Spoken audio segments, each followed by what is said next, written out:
Estamos grabando.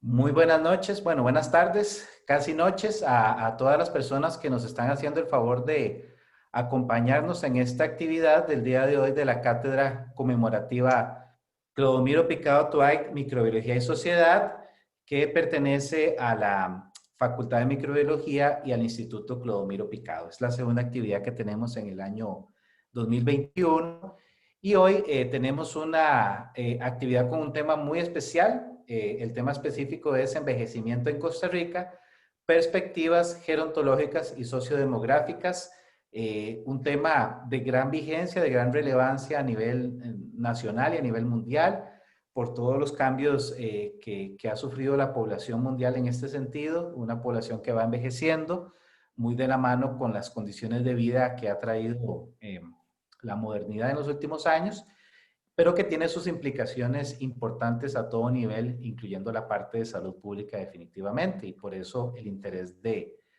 hacer esta discusión el día de hoy en el contexto de la cátedra. Aparte de que, como veremos más adelante en la actividad, el mismo Clodomiro Picado en su momento trabajó un poco el tema del envejecimiento, de ahí el interés de traer este tema a discusión el día de hoy. Eh, Vamos a contar con la participación de tres exponentes.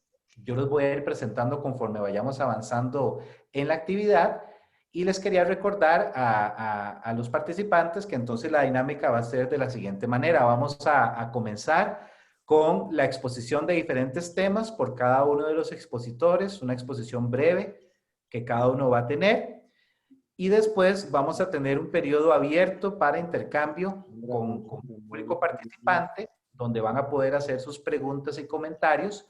Eso sí, les vamos a indicar que esto lo vamos a hacer únicamente a través del chat para que sea más fácil para nosotros moderar y controlar el orden de la participación de cada uno de ustedes. Entonces, eso lo vamos a hacer hacia el final y después vamos a cerrar la actividad. Les quería recordar nada más que para efectos de mayor orden y control, que no se les olvide apagar sus micrófonos durante todo el momento de la actividad y que nosotros vamos a grabar la sesión, la estamos grabando en este momento y eventualmente nosotros vamos a compartir este material a través del canal de la cátedra en YouTube. Más adelante a través del chat yo les voy a compartir el enlace para que los que tengan interés se conecten, se afilien al canal y tengan acceso a este material más adelante y a otro que ya hemos subido y que iremos compartiendo más adelante. Entonces, sin demorarme más, vamos a dar inicio con la actividad. Nuestro primer participante es el doctor Gilbert Brenes, quien es especialista de la Escuela de Estadística y del Centro Centroamericano de Población. Entonces, Gilbert nos va a hacer el favor de presentarnos el tema del contexto demográfico del envejecimiento en Costa Rica. Entonces, le voy a dar la palabra a Gilbert y le voy a pedir que nos comparta su presentación. Adelante. Le agradezco mucho a la cátedra de Clodomiro Picado por la invitación. Para mí es todo un honor poder participar en este tipo de actividades. Dentro de la principal fuente de información para esta presentación viene del segundo informe del estado de situación de la persona adulta mayor en Costa Rica, que fue, perdón, me disculpo. Que fue una actividad en conjunto que se realizó entre el CCP, el PIAM y el CONAPAM, y esta presentación fue preparada por mí, pero también en forma conjunta con Karen Macís y Marisol Rapso del PIAM, a quienes reconozco la participación y la iniciativa en este proceso. Entre los temas por abordar, me voy a referir al concepto de envejecimiento poblacional y su relación con la persona adulta mayor. Va a haber un subtema sobre condiciones de salud que a mí me parece que es un par de capítulos importantes dentro del informe. Me referiré al tema de seguridad económica y el contexto socioeconómico y voy a finalizar con un tema que incorporó este informe que trata sobre abusos y malos tratos y sobre todo referirme a evidencia empírica que se recolectó para tratar de contextualizar cuál es la situación en estos momentos en Costa Rica. Cuando hablamos nosotros los demógrafos del proceso de envejecimiento poblacional, no nos referimos exactamente a los procesos biológicos que estudian, que estudian todos los científicos en el área de salud, sino más bien a un proceso que tiene que ver con la estructura por edades en una población. En otras palabras, decimos que una sociedad está pasando por un proceso de envejecimiento cuando el porcentaje de gente joven, particularmente de niños, va decreciendo y estabilizándose, y por consiguiente el porcentaje de personas adultas mayores va creciendo a medida que pasa el tiempo. En ese sentido, al ser una presencia relativa mayor, esto tiene serias implicaciones en distintos campos. Se menciona mucho, por ejemplo, el campo de las pensiones, porque al haber un proceso de envejecimiento poblacional, hay cada vez un mayor porcentaje de personas demandando esos servicios, el servicio de seguridad social, pero hay menos personas que contribuyen desde el punto de vista monetario o económico al sostenimiento de esos regímenes. También se puede ver en otros campos, en el campo de la demanda de servicios de salud, en la demanda de servicios en general, por parte tanto de productos y de bienes y servicios que demandan las personas adultas mayores, en relación con los bienes y servicios que demandan otros grupos etarios. El caso de Costa Rica es muy particular. Quiero señalar primero el gráfico que tengo hacia la derecha. Si ustedes pueden observar, que el proceso de envejecimiento en Costa Rica, este es el índice de envejecimiento, que sería la cantidad de personas de 60 años y más por cada 100 personas de menores de 15 años. En el 2021 prácticamente todavía son menos, o sea, menos de 100 personas, aproximadamente 80 personas de 60 años y más por cada 100 personas de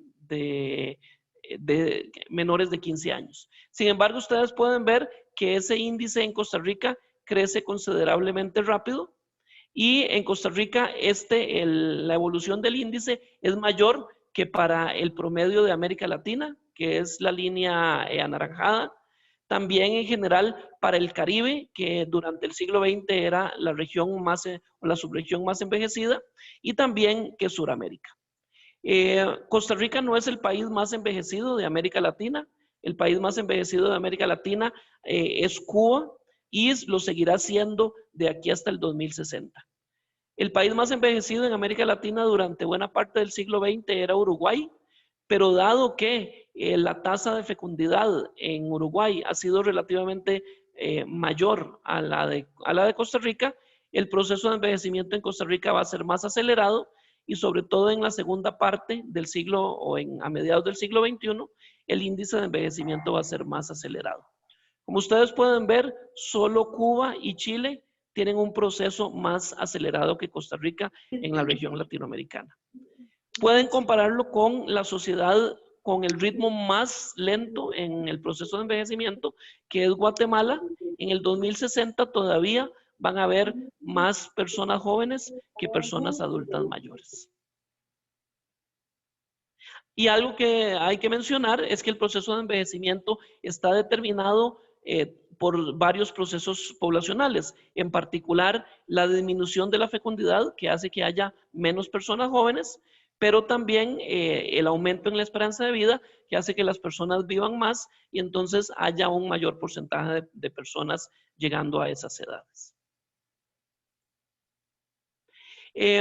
Si ya vimos en el contexto internacional, lo podemos ver en el contexto nacional.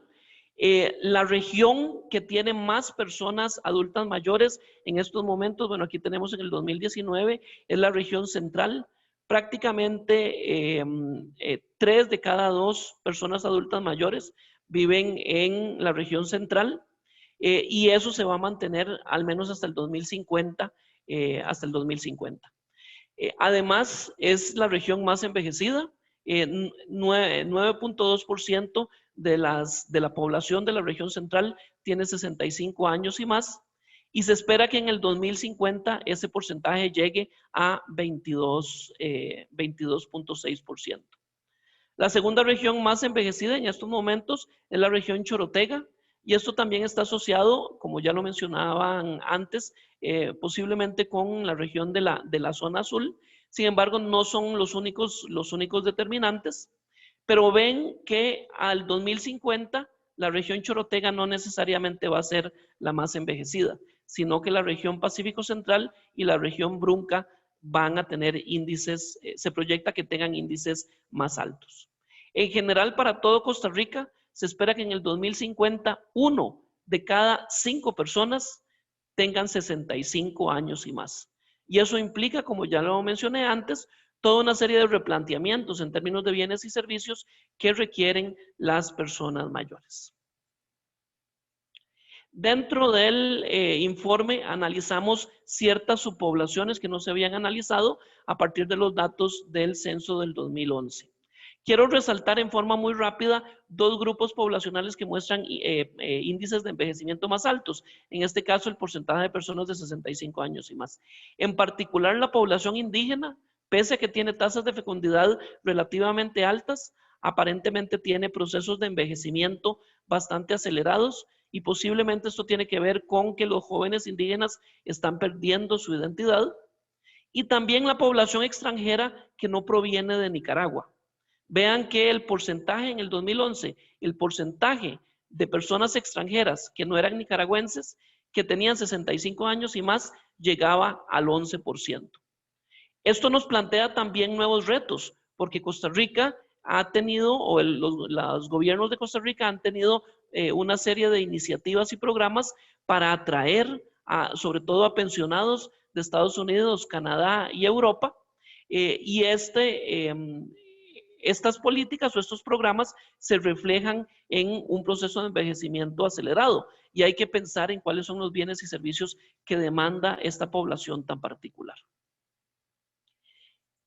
Desde el punto de vista, desde el punto de vista de, ya no de indicadores generales, sino desde el punto de vista de salud, se sabe que Costa Rica tiene una de las esperanzas de vida del nacimiento más altas del continente, y eso contribuye al proceso de envejecimiento. Sin embargo, para entender más la realidad de las personas mayores, es más importante analizar esperanzas de vida a edades más avanzadas. Por ejemplo, la esperanza de vida de la edad de 60 años. Estos números quieren decir que una persona que en estos momentos tiene 60 años, si es hombre, esperaría vivir 24.2 años más. Y si es mujer, esperaría vivir casi 26 años más. Costa Rica es uno de los países con las más altas esperanzas de vida de la edad de 60 años en el continente. De hecho, es incluso más alta que en Estados Unidos, que es un punto de referencia. Y dentro de los indicadores demográficos que están relacionados con salud, también se ve que Costa Rica tiene esperanzas de vida saludables y esperanzas de vida libres de discapacidad relativamente altas. Y si uno considera, por ejemplo, la esperanza de vida libre de discapacidad, uno esperaría que una persona de 65 años y más viva en promedio casi 13 años más sin discapacidad. Eso quiere decir que posiblemente tendría aproximadamente 9, 10 años más con discapacidad. Entre las mujeres esta cifra es menor, porque se sabe que entre las mujeres la prevalencia de discapacidad es un poco más alta, no necesariamente por razones enteramente biológicas, sino también porque las mujeres también están más relacionadas y asisten más a citas médicas, lo que hace que la declaración de la discapacidad sea más aproximada a la realidad. Con la encuesta nacional de discapacidad se analizaron prevalencias tanto de enfermedades como de condiciones de salud que no necesariamente son morbilidades. Esta es parte de la lista que recolecta esa encuesta que se realizó en el 2018, y es importante notar que existen las 6 condiciones de salud con mayor prevalencia están en esta columna: la hipertensión, la artrosis, el dolor crónico de espalda, la diabetes mellitus, la gastritis o úlceras gástricas y la enfermedad del corazón. Vale la pena llamar la atención que de estas 6 condiciones de salud, 3 de ellas son factores de riesgo de la COVID-19. Así que no es de sorprender cómo las personas adultas mayores aquí en Costa Rica eran altamente vulnerables a esta epidemia y cómo el sistema de salud y en general la sociedad trató de protegerlas ante esta epidemia, dado que tenían características que las podían poner en alta vulnerabilidad. En otro lado, entre las condiciones de salud de baja prevalencia están la enfermedad mental, en general, como se recolectó en la encuesta, el Alzheimer, la depresión crónica y la ansiedad crónica. Noten que de las 6 condiciones de salud con más baja prevalencia, 4 de ellas están relacionadas con salud mental. A pesar de que tienen prevalencias bajas, estas están altamente asociadas con la condición de discapacidad y la percepción de mala salud. Más del 90% de las personas que declaran tener depresión crónica, ansiedad crónica, Alzheimer u otro tipo de enfermedad mental, tienen o están en condición de discapacidad. En cambio, las enfermedades o condiciones de salud altamente prevalentes, como la hipertensión o la diabetes mellitus o la artrosis, tienen prevalencias de discapacidad más bajas. Esto habla muy bien de nuestro sistema de salud, que hace que los pacientes que tienen estas condiciones de salud tengan los servicios y, por ejemplo, los medicamentos adecuados para no enfrentarse a situaciones de discapacidad en forma tan prevalente. Y este proceso de envejecimiento y su relación con las condiciones de salud están altamente asociadas con el impacto en los servicios de salud. De hecho, un colega mexicano, Roberto Hamchande, siempre menciona que la mayoría de los demógrafos se preocupan por el impacto del proceso de envejecimiento en el sistema de pensiones, pero él cree que va a haber un impacto todavía más fuerte en los seguros de salud. Esta información fue recopilada por Yolanda Brenes y el doctor Fernando Morales para este informe, y estos son los cambios en la cantidad de personas que requirieron servicios de salud entre el 2008 y el 2018. Nótese que hubo un aumento de casi 1 millón de consultas externas, casi 850,000 estancias hospitalarias y casi 20,000 egresos hospitalarios. Pero estos aumentos, particularmente en consultas externas y en egresos hospitalarios, se debieron sobre todo a los aumentos o a la demanda de servicios por parte de la población de 65 años y más. En cambio, la demanda de servicios por parte de la población más joven, de 0 a 14 años, más bien decreció. Nótese cómo el fenómeno de envejecimiento poblacional ya está teniendo un impacto en términos de los servicios de salud, en este caso de la Caja Costarricense del Seguro Social. Si bien es importante entender las características de salud, también es importante conocer ciertas características socioeconómicas. Una particularidad de Costa Rica desde inicios del siglo XXI era que Costa Rica era uno de los pocos países en América Latina en los que la prevalencia de pobreza o la condición de pobreza era mayor en hogares de personas adultas mayores que en el resto de los hogares. Y todavía en el 2018 ese era el caso, si se utiliza el método de línea de pobreza. Pero si se utiliza el método del criterio de pobreza multidimensional, más bien la prevalencia de pobreza es menor. ¿Por qué? Por la importancia de las pensiones contributivas y no contributivas en Costa Rica.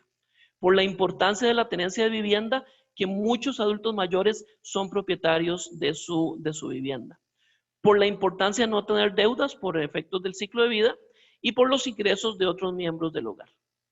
Curiosamente, la población o los hogares de adultos mayores más vulnerables son un tipo especial de hogar multigeneracional. Aquellos en los que menores de edad dependen enteramente de los ingresos de las personas mayores. Y ese es un fenómeno que hay que investigar más.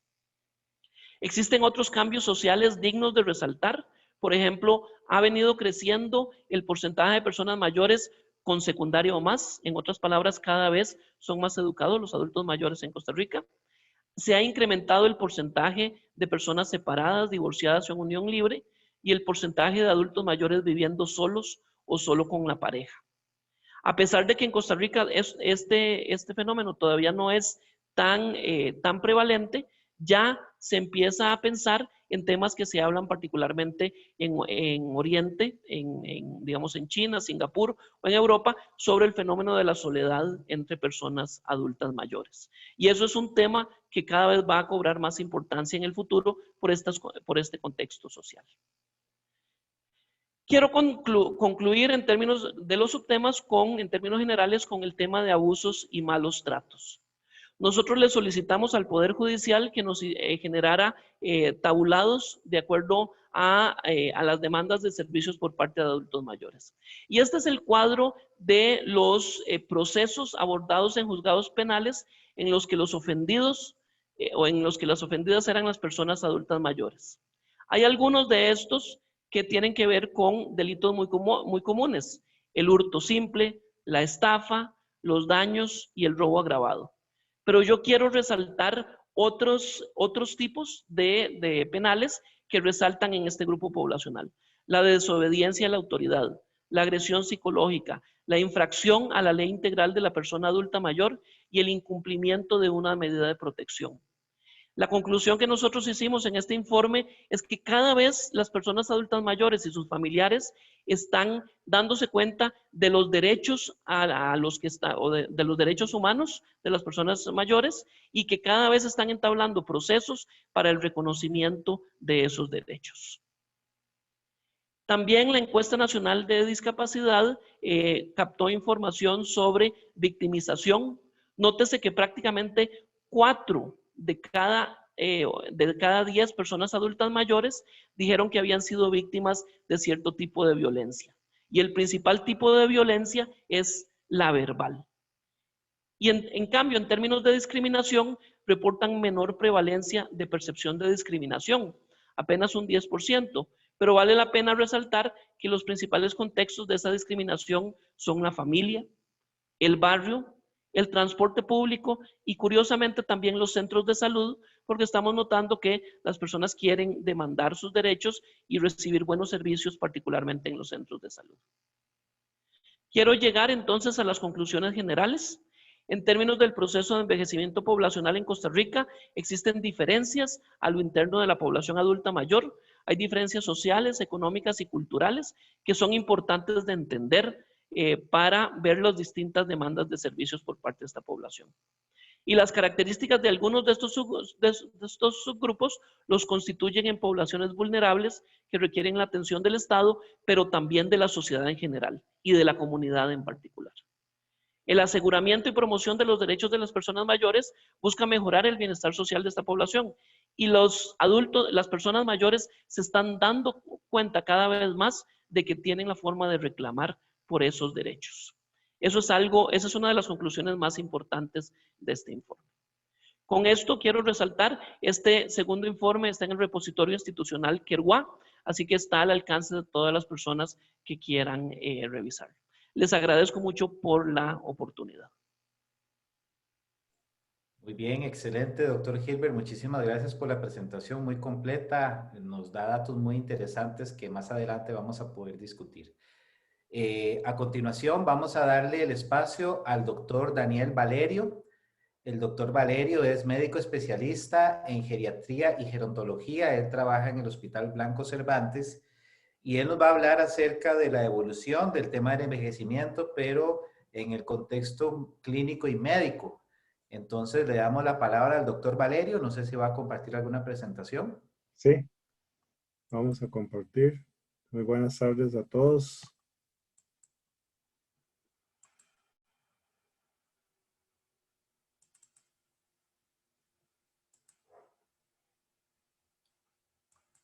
¿Se ve? Sí se ve. Muy bien. Bueno, muy buenas tardes a todos. Para mí también es un orgullo participar en esta invitación del Instituto Clodomiro Picado.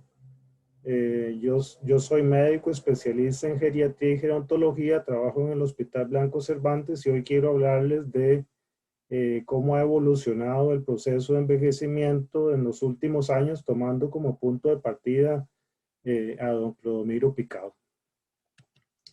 Antes quiero que repasemos algunos conceptos que son importantes, que también han sido parte de esta evolución. La geriatría es la rama de la medicina que se encarga de la prevención, el diagnóstico, el tratamiento y la rehabilitación de los padecimientos más frecuentes en las personas mayores. En esa definición quiero hacer un énfasis particular en la palabra prevención, porque en nuestras mentes generalmente pensamos que las condiciones que aparecen con la edad son condiciones irreversibles y cada vez hay más evidencia de que las enfermedades y las condiciones que aparecen frecuentemente con el envejecimiento son susceptibles de prevención y en porcentajes muy importantes, solo por mencionar el cáncer y la enfermedad de Alzheimer.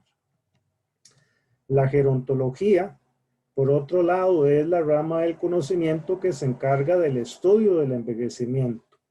Este concepto fue introducido en los años 1908 por Elie Mednikov, que se considera el padre de la inmunidad celular y que justamente don Clodomiro Picado lo menciona frecuentemente en su libro por el concepto que él tenía de la fermentación y cómo las bacterias intestinales pudieran producir toxinas que aceleraban el proceso del envejecimiento. La gerontología actualmente tiene dos grandes tendencias, que es la gerontología social, que se encarga de los aspectos sociales del envejecimiento, y la parte de la gerontología biológica, que es que busca entender los mecanismos fundamentales que afectan el proceso o que explican el proceso del envejecimiento. El envejecimiento también vale la pena definirlo porque uno se encuentra muchas definiciones dependiendo del enfoque que quiera dar el autor. Para nosotros los geriatras, el envejecimiento es una disminución de las capacidades y las funciones de los diferentes órganos y sistemas relacionado al paso del tiempo. Esta definición deja de lado, por ejemplo, cuando encontramos definiciones que nos dicen que el envejecimiento empieza desde el nacimiento y no calza con esa definición que nos gusta a los geriatras porque cuando el niño nace, más bien va ganando funciones, ¿verdad? Aprende a caminar, le salen los dientes, empieza a hablar, empieza a controlar esfínteres, de manera que está ganando funciones. Y nosotros empezamos a contar el envejecimiento cuando las capacidades de los diferentes órganos y sistemas empiezan a disminuir, que es alrededor de los 40 años. Eso lo vemos muy fácilmente cuando recordamos los deportistas de alto rendimiento, que ya la mayoría están retirados desde antes de los 40 años. El envejecimiento es un fenómeno heterogéneo. No hay una persona mayor de la misma edad igual a otra. Y algo también que es muy importante es que los diferentes órganos y sistemas envejecen a velocidades diferentes. Uno, el más expuesto, que es la piel, es uno de los que envejece más aceleradamente comparado con otros, como por ejemplo los intestinos. Y ya podemos empezar a ir destacando que una de los cambios más importantes que ha tenido el concepto de envejecimiento en los últimos años es que el envejecimiento se considera algo modificable. Y la gerociencia, por otro lado, es un concepto que cada vez se ve más en los libros y en los artículos relacionados con el tema. ¿Qué es la gerociencia? Bueno, es un puente que quiere conectar a los biólogos que están enfocados en entender los mecanismos del envejecimiento y los geriatras que intentamos mejorar la calidad de vida de las personas mayores y de los envejecientes. Todos, digamos, mayores de 40 años, nos consideramos o somos envejecientes. Estamos viviendo el proceso de envejecimiento. Y como les voy a comentar más adelante, la OMS quiere que cambiemos nuestras mentes y empecemos a pensar que el envejecimiento es algo en lo que nosotros tenemos que ser protagonistas y podemos cambiar para alcanzar una vida larga y saludable. La gerontología, la gerociencia también representa un esfuerzo interdisciplinario que busca entender la relación entre el envejecimiento y las enfermedades y condiciones relacionadas a la edad. Aquí es importante que no confundamos, ¿verdad? Que como ocurre, desgraciadamente todavía son estereotipos que tenemos la mayoría de las personas, que el envejecimiento irremediablemente se acompaña de dolor, de demencia, de infarto, de cáncer, y no, son cosas que aparecen frecuentemente con la edad, pero que no son causadas directamente por la edad.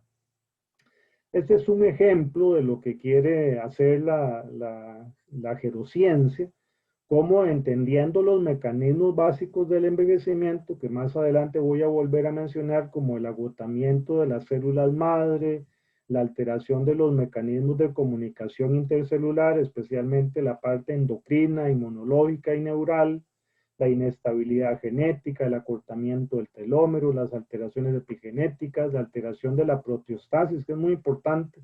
Tal es el punto que actualmente las enfermedades neurodegenerativas, por ejemplo, se consideran proteinopatías, porque en todas hay una proteína o que se forma mal o que se acumula o que no se logra eliminar bien.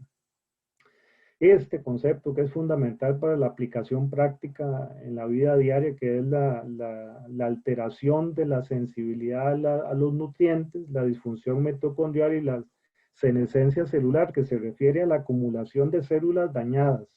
Eliminar las células dañadas del organismo es fundamental para no crear un fenotipo de inflamación crónica. Este concepto de inflammaging, o en español sería como inflamoenvejecimiento, es un concepto muy importante en la visión actual del envejecimiento y tiene que ver con un estado inflamatorio estéril, es decir, no hay ninguna infección, no hay ningún virus, no hay ninguna bacteria, no hay ningún parásito, pero hay un estado inflamatorio de baja intensidad que no produce dolor, que no produce fiebre, que no produce leucocitosis, pero que está relacionado con todas estas enfermedades: diabetes, hipertensión, enfermedad de Alzheimer, osteoporosis, etc. Curiosamente, las enfermedades que se acaban de mencionar como factores de riesgo cardiovascular, la obesidad, la hipertensión, la diabetes, la dislipidemia, y yo le agregaría el sobrepeso, todos también producen este estado de inflamación crónica. Esta es una portada que yo la presento con mucho orgullo. Este es un libro, es la versión en francés del libro original de don Clodomiro Picado. Yo me la rescaté porque lo iban a botar de la biblioteca del doctor Raúl Blanco Cervantes. La portada es un poquito, no es una cosa así muy fina, muy dura que digamos, pero quiero destacar la imagen y el título, ¿verdad? Primero, quiero que veamos que cómo él piensa que se puede vacunar contra el envejecimiento precoz. Lo importante no es solo el concepto de vacunar, sino el concepto de que se puede intervenir el proceso de envejecimiento, de manera que yo considero que don Clodomiro Picado fue muy adelantado al enfoque que se le quiere dar actualmente al proceso del envejecimiento. Y la otra cosa que quiero destacar son estas 4 palabras en latín que me costó mucho encontrarles un significado, pero gracias a Google encontré que esta es una inscripción que se ponía en los relojes en las iglesias en Europa, que significa todas hieren, la última mata, o la última es mortal.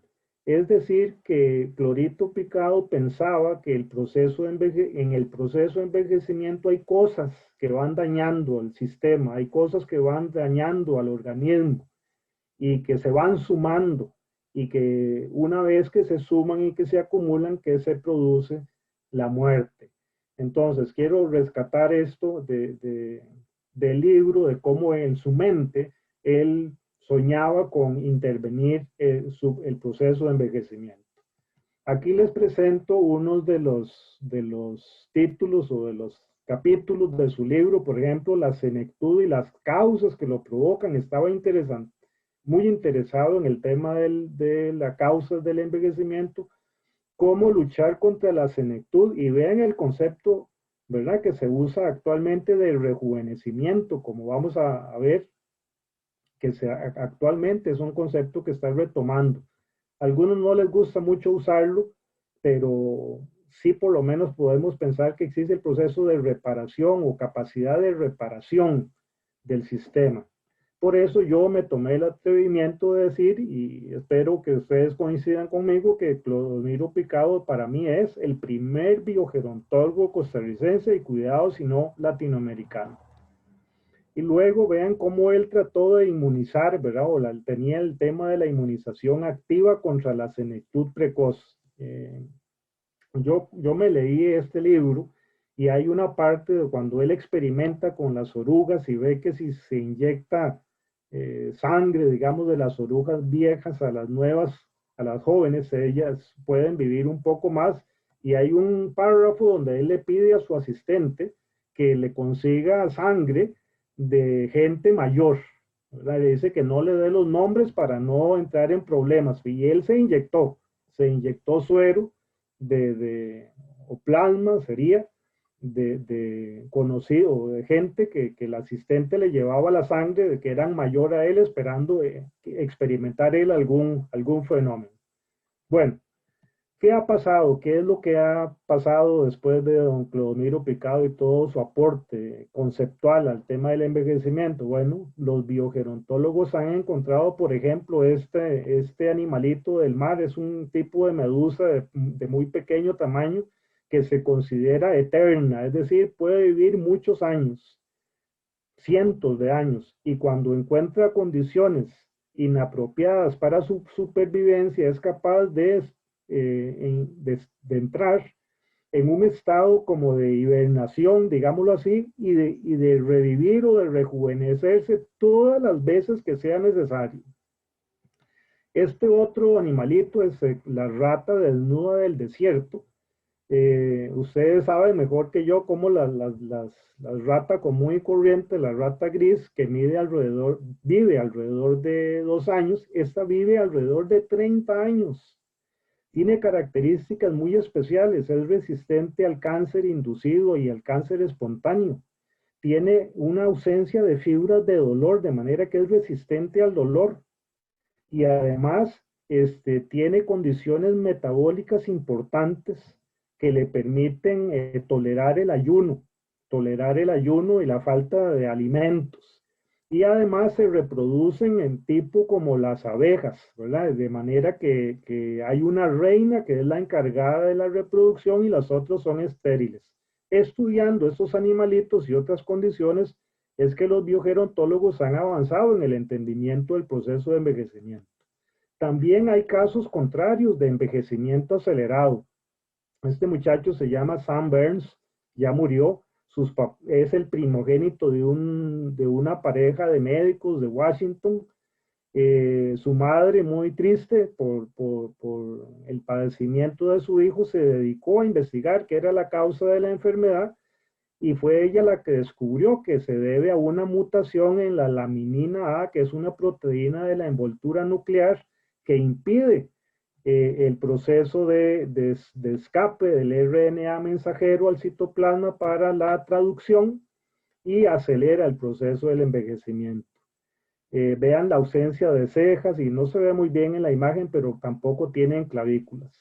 La mamá encontró un posible tratamiento y recibió la aprobación del Instituto Nacional de Salud de Envejecimiento para probarlo, y él y muchos niños del mundo que padecían la enfermedad viajaban anualmente a Washington para aplicarse el tratamiento.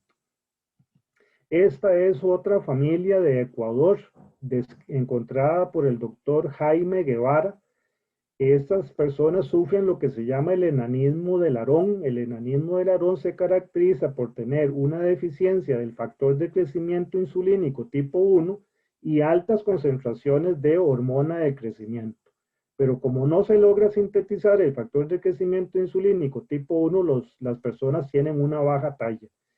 La mayoría de los enanismos del Aarón están concentrados en esta ciudad del Ecuador.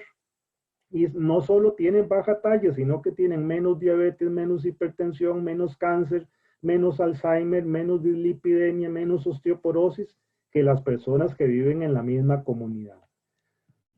Juntando toda esta información, los biogerontólogos han establecido más o menos cuáles son los elementos moleculares y bioquímicos y metabólicos que ocurren durante el envejecimiento, que son la inestabilidad del genoma, se van acumulando errores, el acortamiento del telómero, las alteraciones epigenéticas, la pérdida de la proteostasis, digamos que esos serían los fenómenos primarios. Y luego hay fenómenos de compensación o de respuesta, que sería la alteración de la regulación a la sensibilidad a los nutrientes, la respuesta mitocondrial, la acumulación de células dañadas y finalmente lo que es el agotamiento de las células madre, especialmente en el sistema inmune y en algunos otros órganos como en el corazón, por ejemplo, y la alteración de la comunicación intercelular. Esos serían, digamos, los puntos que se han demostrado tanto en modelos animales como en modelos humanos que tienen algo que ver para acelerar o desacelerar el proceso del envejecimiento. Entonces, los biogerontólogos y los gerontólogos médicos consideramos actualmente el envejecimiento como un factor de riesgo modificable. Vean ustedes aquí que hace 50.000 años el promedio de vida era muy bajo, 20 años. Ya para hace 15.000 años llegaban alrededor del 30 años la mitad de las personas. Luego en Roma hace 2100 años, si acaso a 40 años. Para los años 1900 se da un gran salto y llegamos a más de 50 años. Y actualmente hay un porcentaje, como nos explicaban antes, la esperanza es de alrededor de 80 años. Y bien, este modelo ideal quieren llevarlo a más años, ¿verdad? 90 y resto de años. Pero no es lo mismo vivir más años que vivir bien. Y ese es el objetivo de esta declaratoria de la Organización Mundial de la Salud de la década del 2020 al 2030 como la década del envejecimiento saludable. Aquí tenemos en esta línea el envejecimiento normal, en esta línea punteada un envejecimiento acelerado que lleva a la dependencia, a la muerte, y en esta otra línea que sería el ideal, sería el extender la esperanza de vida libre de enfermedad y con capacidad funcional conservada.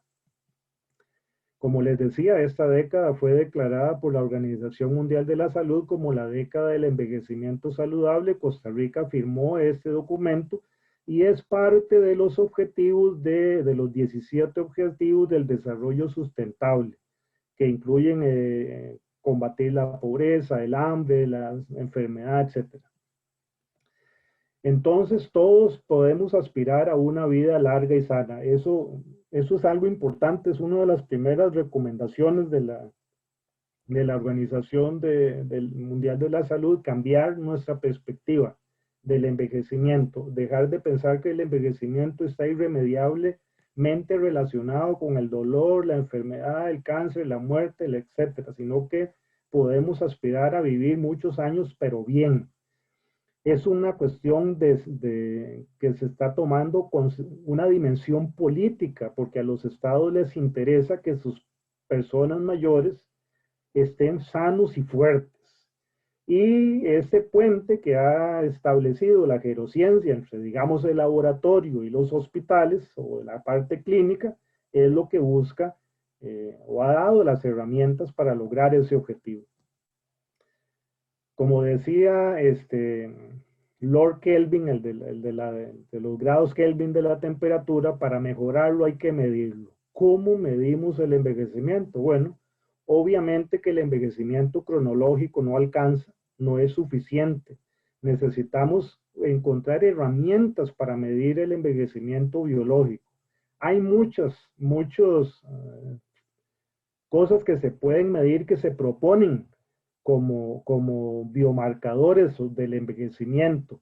La presión arterial, el índice de masa corporal, la fracción expirada de aire en el primer segundo, la glucosa en ayunas, la hormona del crecimiento, el factor de crecimiento insulínico, los mediadores inflamatorios, la proteína C reactiva, ya marcadores prácticos, digamos, de ejecución, la velocidad de la marcha, fuerza de aprehensión. Todo eso en conjunto nos va a decir cuál es la edad cuál es la edad biológica de la persona y cuál es la edad cronológica de la persona, de manera que pudiéramos decir si la persona está en un proceso de aceleramiento o desaceleramiento de su envejecimiento. Claro que ahora todo es el enfoque ómico, ¿verdad?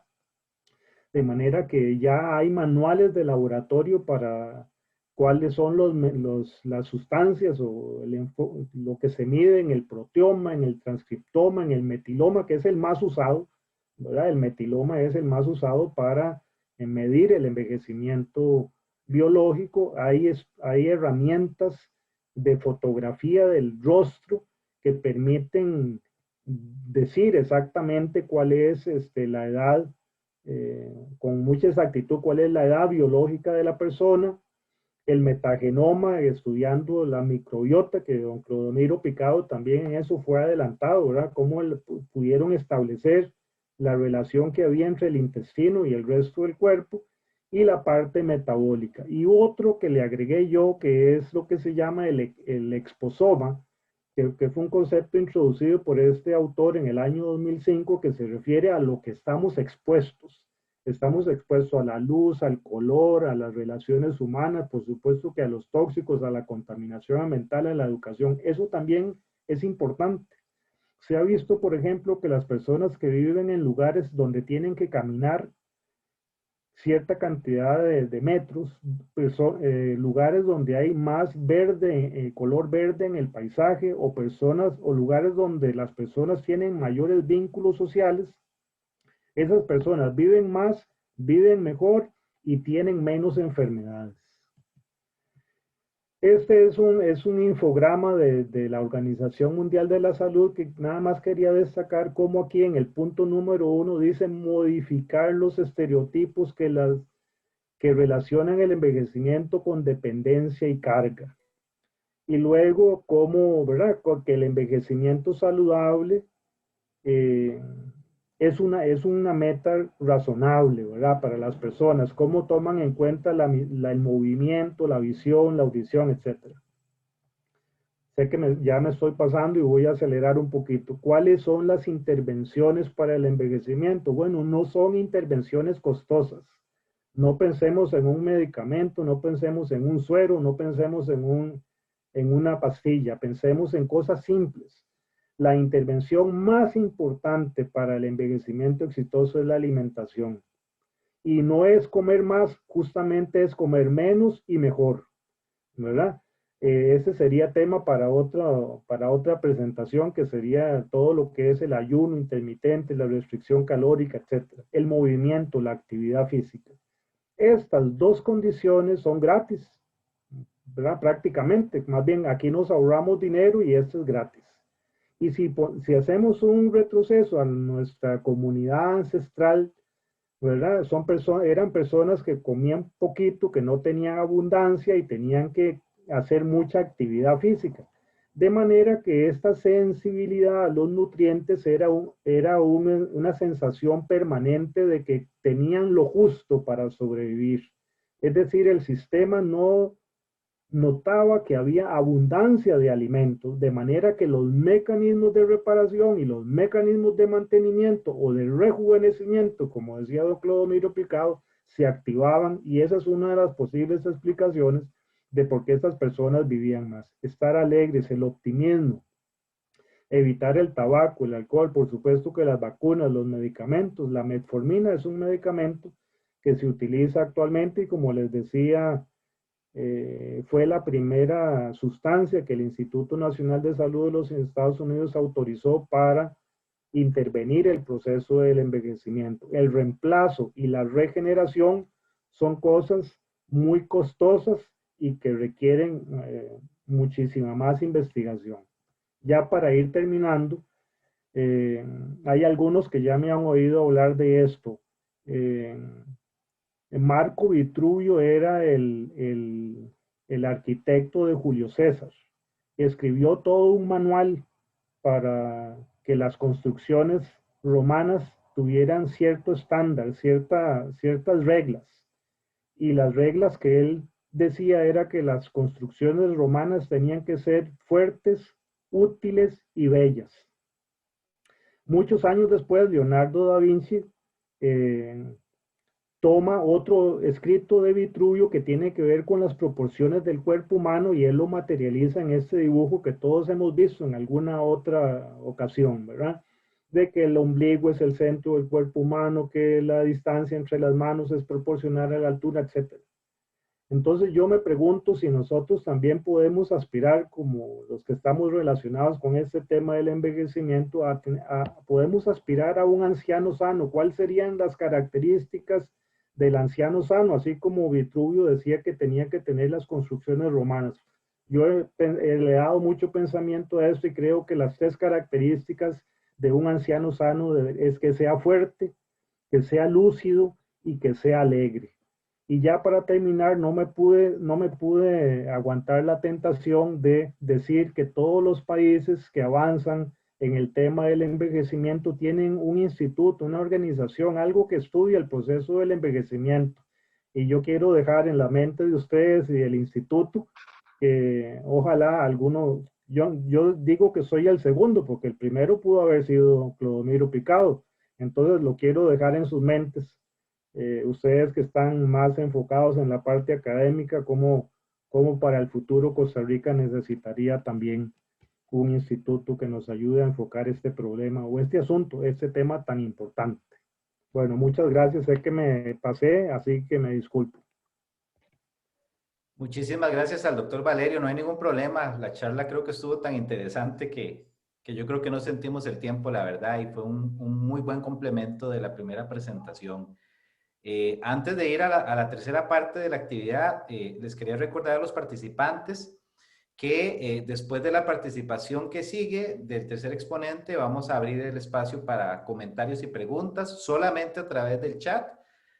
Así nosotros las vamos a poder ir dirigiendo y sí les agradezco, ¿verdad? Que si tienen alguna pregunta, idealmente que la dirijan específicamente a algunos de los exponentes que han participado el día de hoy. También en el chat voy a aprovechar este espacio para poner el nombre específico del canal de la cátedra en YouTube junto con el link para que las personas que tengan interés de buscarnos y de suscribirse lo hagan para acceder posteriormente a este material y a otros que ya están disponibles allí y que iremos colocando en el transcurso de las futuras actividades. Muy bien, para poner la cereza en el pastel, vamos a contar con la participación del doctor José María Gutiérrez, profesor emérito de la Facultad de Microbiología y del Instituto Clodomiro Picado. Él nos va a hacer una reflexión breve acerca precisamente de la obra de Clodomiro Picado sobre el tema del envejecimiento que ya nos ha introducido el doctor Valerio. Entonces, le damos la palabra a José María. Muchas gracias, Mauricio. Muy buenas noches a todas las personas que nos acompañan. Agradeciéndoles por su presencia. Voy a compartir la pantalla. Y bueno, como el doctor Valerio lo mencionó muy claramente, Clodomiro Picado, nuestro científico más ilustre, publicó en el año 1937 en un editorial en Francia, un libro en francés llamado Vacunación contra la senectud precoz o la senescencia precoz. Esta obra se encuentra en el volumen 2 de las obras completas de Clodomiro Picado, publicadas por la Editorial Tecnológica de Costa Rica en 1987 y que se consiguen en la página web de la Editorial Tecnológica. Es realmente una obra impresionante desde el punto de vista científico e intelectual. Yo diría que es probablemente el trabajo intelectualmente más ambicioso de toda la obra de Clodomiro Picado, que es una obra muy prolífica. Este trabajo incluye 196 referencias y si uno la revisa, realmente se da cuenta que Clodomiro Picado era una persona totalmente actualizada, muy al día con las corrientes científicas principales en este tema y en otros temas. Si uno piensa lo difícil que debe haber sido en esos tiempos estar al día en la literatura científica, entiende el mérito enorme de Clodomiro Picado para lograr eso y para generar una obra muy ambiciosa intelectualmente y científicamente como es esta de vacunación contra la senectud precoz. Voy a hacer un resumen muy breve porque la obra es realmente compleja de lo que él plantea en esa obra. En primer lugar, los primeros capítulos son como una especie de revisión o de estado del arte en temas de tipo biológico y específicamente en el tema del envejecimiento. Y él analiza las teorías que en ese tiempo estaban en boga para explicar el envejecimiento, por ejemplo, la deshidratación progresiva como factor de condensación protoplasmática, lo que mencionó el doctor Valerio de las ideas de Meshnikov, de los macrófagos que van destruyendo las células de los tejidos, la acción tóxica de los productos de las bacterias intestinales, y una idea que estaba muy fuerte en el ambiente de la floculación coloidal en el citoplasma, la presencia de granulaciones en la célula conforme se envejecía. Al mismo tiempo, Clodomiro Picado resume lo que se planteaba como posibles terapias contra la senescencia o la senectud, y muchas de ellas tenían que ver con administración de productos hormonales o extractos de órganos endocrinos. Por ejemplo, la opoterapia, que se basaba en administración de extractos testiculares, administrar sangre testicular eferente, las transfusiones sanguíneas, injertos de gónadas, inyección de homogenizados de jugos de órganos embrionarios llamados trefonas. Pero al mismo tiempo, luego de plantear todas estas terapias, Clodomiro Picado las analiza críticamente, plantea los cuestionamientos que había para ellas y pues prácticamente dice que ninguna de ellas es satisfactoria.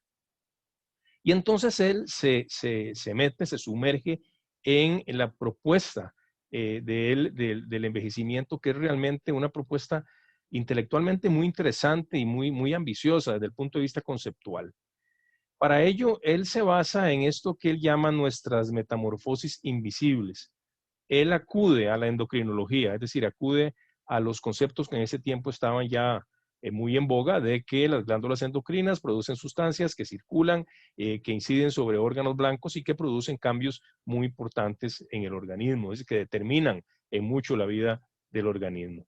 Y muestra cómo el desarrollo de las glándulas varía de acuerdo a la edad. En este gráfico, por ejemplo, de su libro, muestra cómo el peso de las diferentes glándulas endocrinas cambia con respecto a la edad. Entonces él empieza a analizar el envejecimiento desde la perspectiva de las hormonas y el papel que juegan las hormonas.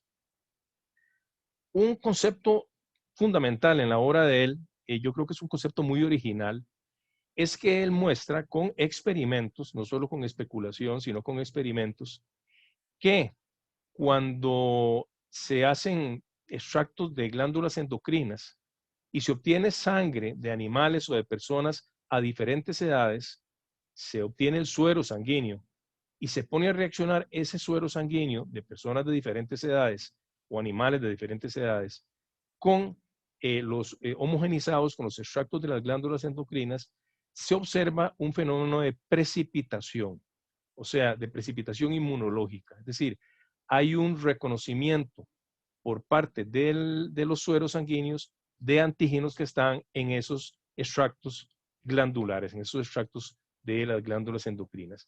Y lo más interesante que él observa es que los títulos de esos anticuerpos que reconocen las glándulas endocrinas, que él llama precipitinas, aumentan con la edad. Y aquí hay un gráfico que él presenta con cobayos de diferentes edades, cómo los sueros de diferentes edades van reaccionando con esos extractos, dando títulos diferentes de acuerdo a la edad.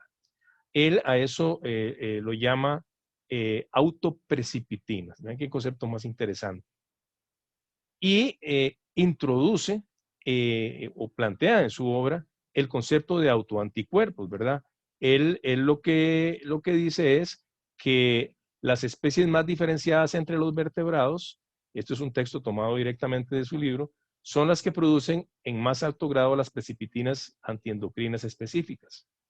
Y luego habla de unas sustancias antagónicas de COLIP que él dice que se oponen a la acción de las hormonas, o sea, que reaccionan contra las hormonas, y él dice no serían en suma más que autoanticuerpos.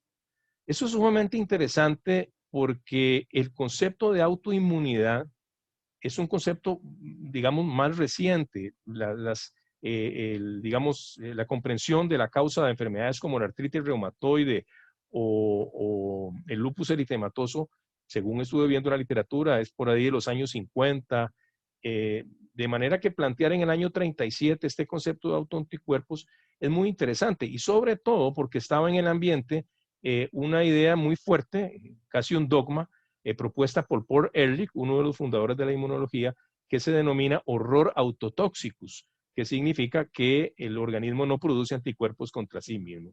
Y aquí Clodomiro Picado, al interpretar estas precipitinas que reaccionan de manera diferente con la edad contra las glándulas, los denomina autoanticuerpos. Y no solo eso, sino que dice que la acción de las precipitinas antiglándulas contribuye a la floculación de estos productos.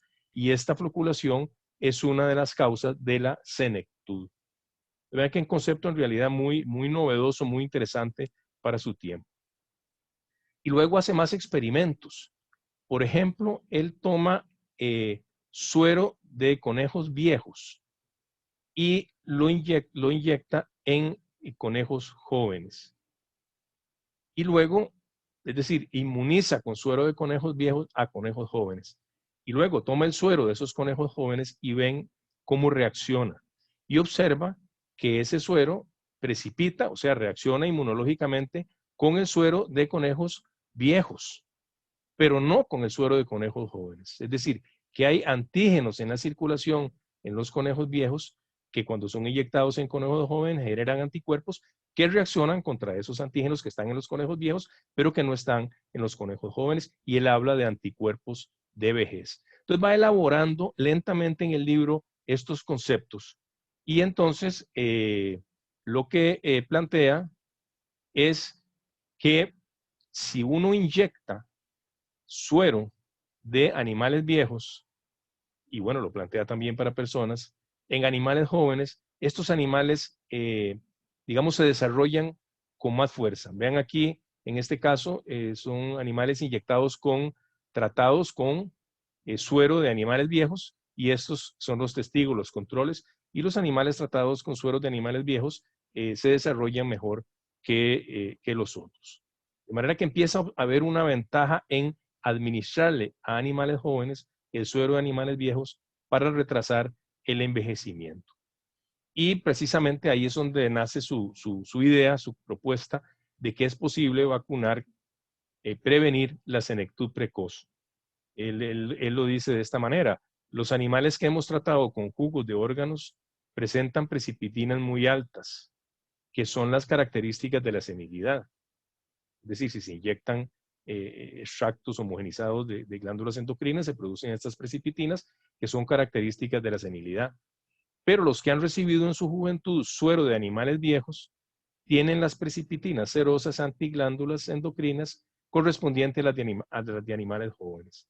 Y vean qué interesante, dice, es una especie de producción de anticuerpos. En realidad yo interpreto que lo que está diciendo es que se están formando anticuerpos anticuerpos, es decir, anticuerpos que reaccionan con los anticuerpos que están presentes en la sangre de los viejos, y de esa manera previenen entonces el efecto negativo que causan esos anticuerpos del envejecimiento, ¿verdad? Una hipótesis, un concepto sumamente ambicioso. Entonces, más o menos, grosso modo, el libro es muy profundo, tiene una gran cantidad de detalles de análisis de muy diversos temas relacionados con la endocrinología, con el crecimiento, con el envejecimiento, en fin.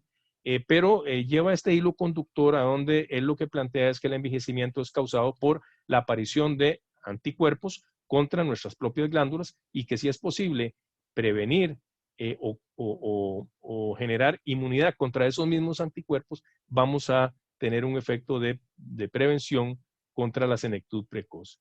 Es interesante preguntarse qué impacto tuvo esta obra, ¿verdad? Porque realmente es una obra muy ambiciosa intelectualmente. El prólogo de esta obra lo escribió Maurice Collery, quien fue el tutor de Clodomiro Picado en sus estudios de doctorado en Francia.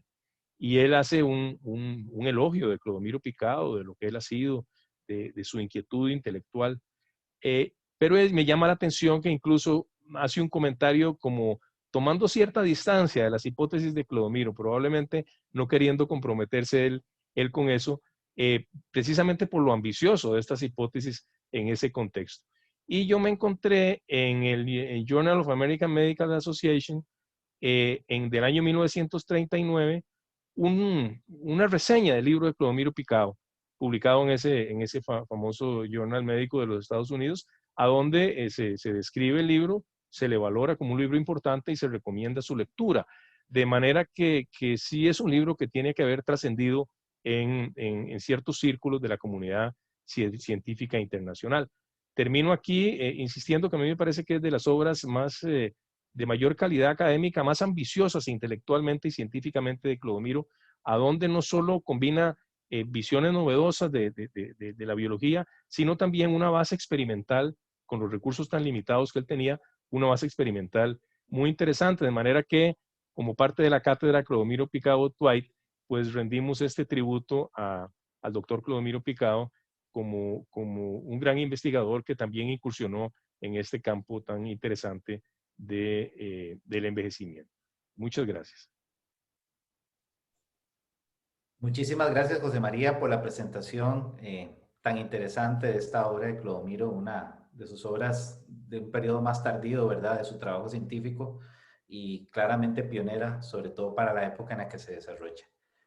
Vamos a abrir entonces a continuación el espacio para preguntas y comentarios de los participantes de este foro. Empiezo leyendo unos comentarios que ya habían puesto algunos de los participantes. El doctor Jaime Fornaguera habla sobre el Instituto para el Envejecimiento, lo buena que es esta idea de la importancia de trabajar para convencer a las autoridades para que den la importancia que se merece la población envejeciente. Siguiendo esa idea, Katia Sevilla dice que en esta propuesta de instituto, que está muy interesante, de hecho, que dice don Daniel, hay que incluir a los envejecientes porque debería incluir elementos de prevención y promoción. Dos comentarios que ya nos habían puesto por el chat.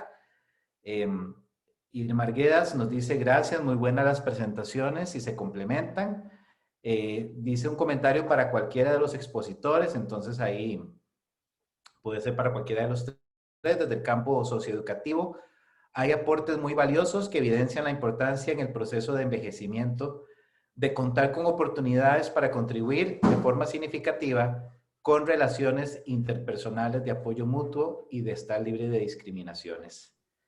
No sé si alguno de los tres quisiera aportar algún comentario adicional con respecto a esto. Yo quisiera hacer un comentario sobre eso. En ese documento de la Organización Mundial de la Salud dice que la mayoría de los estereotipos de discriminación por raza, por género y en este caso por la edad se desarrollan en la primera infancia. De manera que es muy importante que la intervención para evitar estos estereotipos ocurre en las escuelas y en los colegios. Es decir, tenemos que enseñarle a los niños a que no solo respeten a las personas mayores, que es algo muy bueno, pero sino que ellos aspiren a que sus abuelos sean personas saludables y ellos mismos llegar a ser personas mayores saludables. Y la otra cosa es que justamente en este documento también dice que cualquier cosa que hagamos para tratar de intervenir en el proceso de envejecimiento es indispensable tomar el parecer a las personas mayores. Es decir, que ellos tienen que tomarse en cuenta a la hora de tomar decisiones, establecer políticas, actividades o mecanismos de coordinación entre las instituciones. Es decir, que muchas veces las personas piensan que es importante que las personas mayores tengan tales cosas. Bueno, pero hay que preguntarle a las personas mayores cuáles son sus aspiraciones, sus necesidades. Y eso quería comentarles. Si me permiten, para complementar la excelente observación del doctor Valerio, efectivamente en el segundo informe existe una propuesta hecha por Alejandrina Mata sobre la educación a través del curso de vida. Entonces, piensa que el tema de envejecimiento, como dice el doctor Valerio, debería de empezarse a dar desde la primaria a la secundaria, pero también en capacitaciones continuas a través del curso de vida durante la parte de ser adulto joven, adulto de edad media y ya en edades avanzadas. Sin embargo, también se menciona en el informe, y es un poco triste ver la realidad, una investigación que hace la doctora Cinia Fernández, profesora de nutrición, que menciona que ya el MEP tiene programas para incorporar como eje transversal el tema del envejecimiento. Y sin embargo, cuando se le pregunta a los educadores, resulta que no lo conocen. Entonces, es como algo contradictorio de que las instituciones sí tienen programas para promover esta temática, pero es muy difícil, o hasta ahora ha sido difícil llevarlas a la práctica. Gracias. Muy bien. Gina Fonseca nos dice, excelentes presentaciones. Muchas gracias por el tiempo y el espacio. Y Rebeca Vindas dice, muy interesante las charlas y clarísimo el aporte de Clodomiro. Aquí una pregunta para el doctor Gilbert. Dado los recortes de contribución a la caja actual, regla fiscal, ¿cómo se proyecta el impacto en los servicios de salud y por ende en la esperanza de vida? Creo que esa es la pregunta. Me corrige Rebeca si la leí mal. La repito, dice, dado los recortes de contribución a la caja y a la actual regla fiscal, ¿cómo se proyecta el impacto en los servicios de salud y por ende en la esperanza de vida? No sé si el doctor Gilbert nos puede aportar. En este sentido, hay varias instituciones y varios investigadores que quieren hacer nuevas proyecciones tomando en cuenta los efectos de la pandemia. Sin embargo, la pandemia ha tenido cambios tan vertiginosos desde marzo del 2019 que desde el punto de vista estrictamente estadístico es muy difícil proyectarlo. Sin embargo, ya con datos del INEC y del Registro Civil, nosotros en el CCP, en conjunto con el investigador Román Fantán, hemos estado midiendo y entre el 2019 y el 2020 se perdió aproximadamente medio año de esperanza de vida. Eso es menor a lo observado en otros países. Hay países en Europa y en Estados Unidos que se habla de una pérdida de más de un año de esperanza de vida. Eso habla muy bien de nuestro sistema de salud durante el 2020, pero la nueva ola de contagios y de hospitalizaciones y de defunciones que estamos viendo ahora en estos momentos entre abril y mayo hacen que todas las proyecciones sean muy difíciles de hacer. Y en términos del contexto institucional, evidentemente va a ser un reto, no solo para la caja, sino para también todo el sistema de salud pública. Yo considero como demógrafo que va a haber un impacto muy importante en discapacidad, no solo en el corto plazo, sino en el mediano y largo plazo entre todos los sobrevivientes a la enfermedad, y eso va a ser un reto enorme para los próximos años, que es muy difícil de proyectar con las técnicas y los datos que tenemos disponibles. Gloriana Obando nos dice, además de la importancia del tema, las presentaciones estuvieron sumamente interesantes. Flor Jiménez, han sido aportes muy significativos y felicito al Instituto por la temática desarrollada. Es oportuno analizar estereotipos desde la familia y comunidad educativa. Mónica Salazar nos hace una pregunta abierta para cualquiera de los expositores. Buenas noches, yo quisiera conocer sus opiniones sobre el impacto de la pérdida de andamiajes que esta pandemia ha implicado para el desarrollo. Ya el doctor Gilbert algo nos adelantó con su comentario anterior, la pérdida de redes de apoyo y espacios de construcción de vínculos, la pérdida de participación social o incluso convivencia multigeneracional tiene un efecto en la salud y me gustaría escuchar sus perspectivas sobre los escenarios futuros en el corto y mediano plazo. Gracias por esta actividad con tanta riqueza. No sé cuál de los tres expositores quisiera participar. Si me permiten, para complementar, porque creo que la pregunta de Mónica es muy importante para complementar lo dicho anteriormente. Yo sí coincido con ella en que al menos durante el 2020, las medidas restrictivas fueron muy efectivas y de hecho las personas adultas mayores aparentemente respetaron mucho esas medidas, pero eso tuvo un impacto en el entorno social de las personas mayores. Ya hay investigaciones tanto en la UNED y en la Universidad de Costa Rica en el que se reporta una mayor presión en la salud mental de las personas mayores. Y creo que eso verdaderamente va a tener un impacto en el corto y mediano plazo, pero como dije anteriormente, va a ser difícil en estos momentos es difícil de proyectar. Creo que también hay un tema que creo que los psicólogos son los que mejor lo pueden abordar, y es todo este entorno del duelo, tanto individual, a nivel familiar y a nivel de país, que vamos a vivir no solo durante la pandemia, sino también en los años siguientes cuando regresemos a la nueva normalidad. Gracias. Mariela Delgado nos dice, gracias por tan amplia presentación. Nos ponemos al servicio de prevención y promoción de la salud para las personas adultas de manera virtual. Ella pertenece a un grupo que se llama 1, 2, 3 a moverse. Importante que dejemos de lado ese mal concepto de que envejecer es sinónimo de fin de la vida. Gracias, maravilloso conocerlos. Gloriana Obando, mi pregunta también para el doctor Gilbert es si se abarcó el tema del empleo en el informe y si tiene conocimiento de alguna iniciativa para el empleo en personas mayores de 50 años. Resulta muy preocupante la percepción generalizada de que es imposible conseguir empleo luego de los 50 años. Sí, de hecho, dentro de las filminas de la presentación de PowerPoint que la tuve que quitar porque ya me excedía mucho, es el término de la participación laboral de los adultos mayores. La tasa de participación económica de las personas de 65 años y más es alrededor del 16%. O sea, todavía hay un 16% de las personas de 65 años y más que están en el mercado laboral. Y curiosamente, un 13% de las personas ya jubiladas siguen laborando.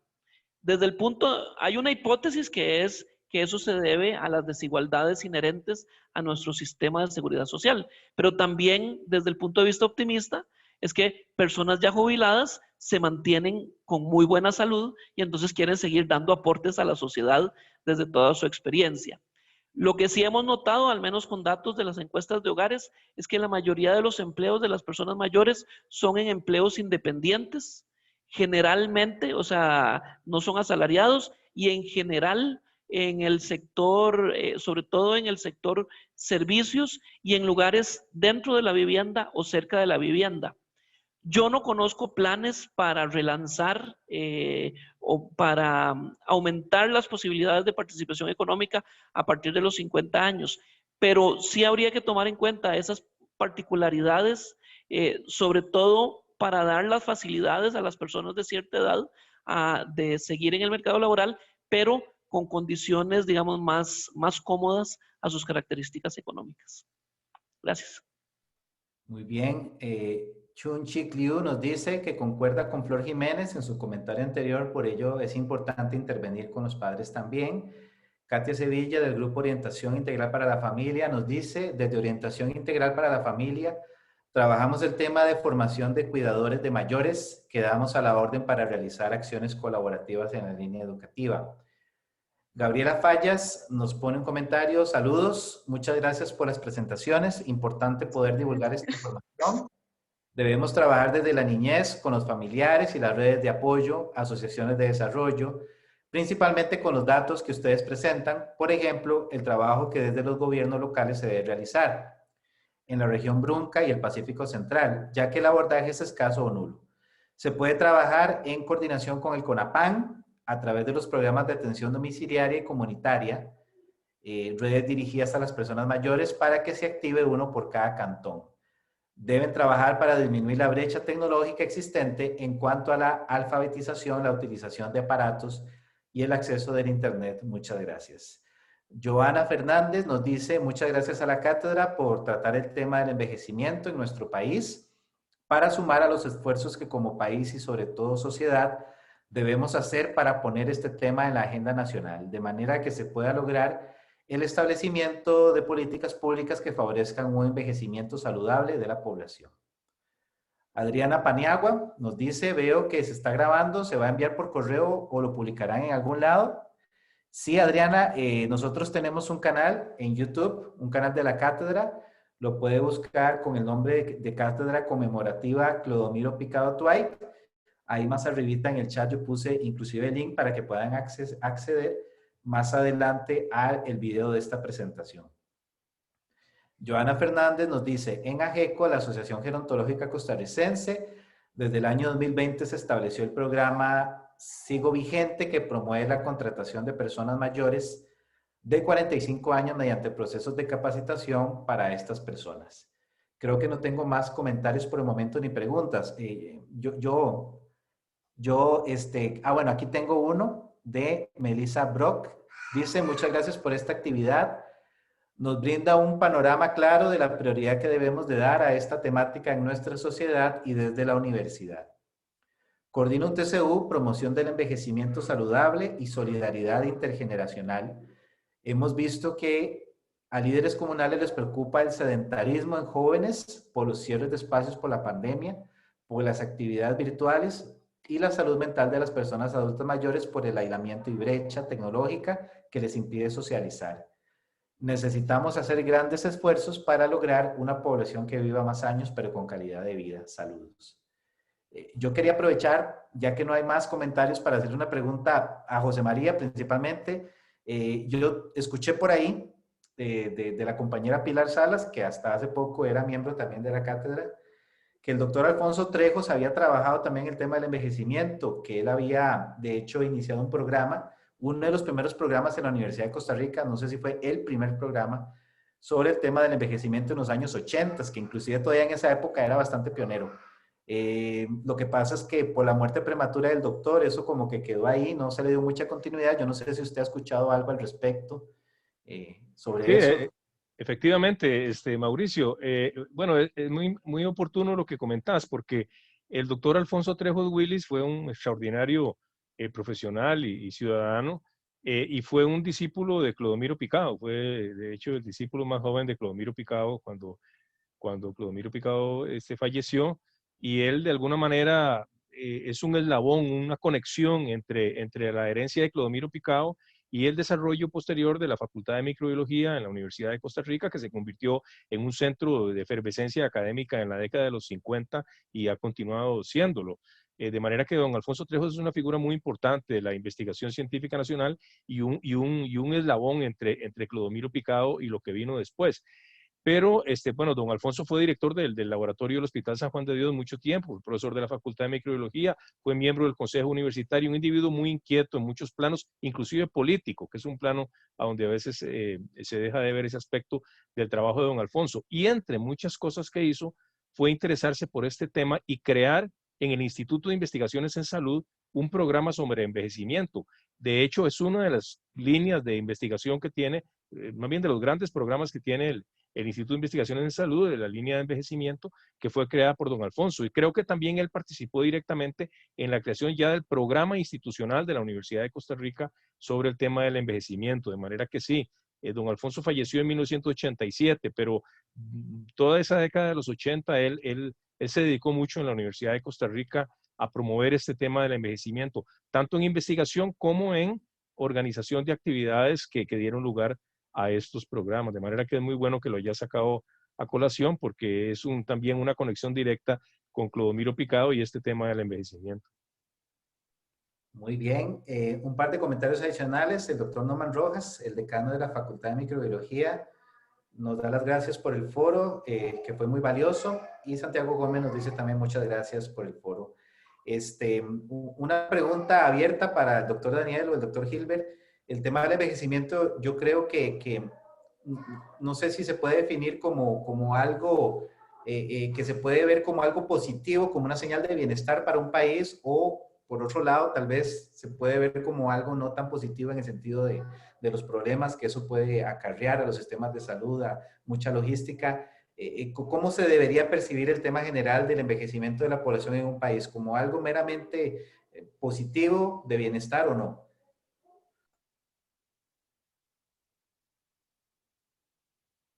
Don Daniel, ¿tiene el micrófono apagado? No recuerdo exactamente el nombre de la señora que es directora de la Asociación Mundial de Comercio, una señora de apellido Lagardo, del Fondo Monetario Internacional, no sé si, pero ella dijo claramente que los ancianos eran un problema para la humanidad, ¿verdad? Y eso, pues lo que refiere es el punto de vista meramente económico, ¿verdad? Del asunto. Pero sí, representan por un lado el éxito, ¿verdad? Del sistema sanitario y del sistema social en que las personas cada vez vivan más, pero por otro lado representan un reto de que esos más años de vida se acompañan de funcionalidad y de capacidades para la vida independiente, ¿no? No es solo vivir más, sino vivir más y mejor, ¿verdad? Y en eso la Organización Mundial de la Salud lo tiene muy claro. Por el otro lado, es una inversión, ¿verdad? Que las personas mayores vivan más y mejor es una inversión para la sociedad, se devuelve. Si las personas mayores tienen suficiente salud, van a poder consumir más, van a poder viajar más, van a poder ayudar a sus hijos, van a poder ayudar a sus nietos, van a poder ayudar al país, etc. Es decir, no hay que verlo como un costo, sino hay que verlo como una inversión. Y en eso insiste el plan de la década del envejecimiento saludable, cómo los estados no vean la inversión para el envejecimiento saludable como un gasto, sino como una inversión hacia el futuro. Yo coincido con don Daniel en ese sentido. Yo creo que todo proceso social y el proceso de envejecimiento no solo es biológico, pero también existe todo un proceso social, tiene sus retos y tiene sus oportunidades. Y para que todo proceso social genere oportunidades, la sociedad como tal, no solo el Estado, debe de dar las condiciones para ello. De hecho, por ejemplo, los estudios que ha hecho Luis Rosero y Pamela Jiménez como un indicador demográfico demuestran que a pesar de que la teoría económica dice que ya cuando la gente llega a los 65 años hay más demanda de servicios que lo que las personas mayores pueden ofrecer, se observa que todavía hasta entrados los 70 y resto de años, todavía hay una transferencia neta positiva por parte de las personas mayores. ¿Qué quiere decir eso? Que todavía las personas mayores están con indicadores económicos todavía contribuyendo más de lo que demandan a la economía. Entonces, eso es un indicador demográfico que demuestra que si se dan las condiciones del caso, el envejecimiento obviamente tiene una serie o puede generar una serie de oportunidades. Y aquí yo quiero retomar un tema que en la Escuela de Salud Pública lo investigan mucho, que es los determinantes sociales de la salud. Bueno, si se dan todas las condiciones sociales para que la gente llegue saludable a las edades avanzadas, eso le puede generar réditos muy importantes a la sociedad para aprovechar todo el conocimiento, todos los recursos que tienen las personas mayores. Entonces, en eso coincido totalmente con el doctor Valerio. Muy bien. Un último saludo a alguien que se identifica como Huawei. Tal vez después nos pueda poner el nombre. Le manda saludos cariñosos a Chema y le agradece por tan interesante participación. Gracias. No tenemos más comentarios ni preguntas. Yo creo que con eso podemos concluir la actividad del día de hoy. Le agradezco muchísimo a los participantes en el foro, al doctor Gilbert, al doctor Daniel Valerio y por supuesto a José María por tan interesantes presentaciones y a todas las personas que nos hicieron el favor de inscribirse en la actividad y a participar, aunque sea en horas de la tarde-noche, en este evento. Eso siempre lo apreciamos. Antes de cerrar, yo quería aprovechar para hacer el anuncio para la próxima actividad de la cátedra, que ya viene pronto, el 10 de junio a las 6 de la tarde también, vamos a tener un foro sobre un tema también muy importante que ha agarrado mucha fuerza últimamente a nivel mundial, que es el tema de alergias alimentarias y sus implicaciones en los servicios de salud, la industria y la sociedad costarricense también con invitados de lujo, al igual que el día de hoy, para que ojalá se puedan apuntar. Eventualmente estaremos comunicando el anuncio a través de los canales habituales. Entonces, con eso concluimos, ¿verdad? Muchísimas gracias nuevamente y espero que estén bien y se cuidan, ¿verdad? Porque todavía estamos en alto riesgo, ¿verdad? Por la pandemia. Entonces, muy buenas noches para todos y para todas. Muy buenas noches. Muchas gracias. Buenas Gracias. noches. Hasta Muchas luego. gracias. Gracias.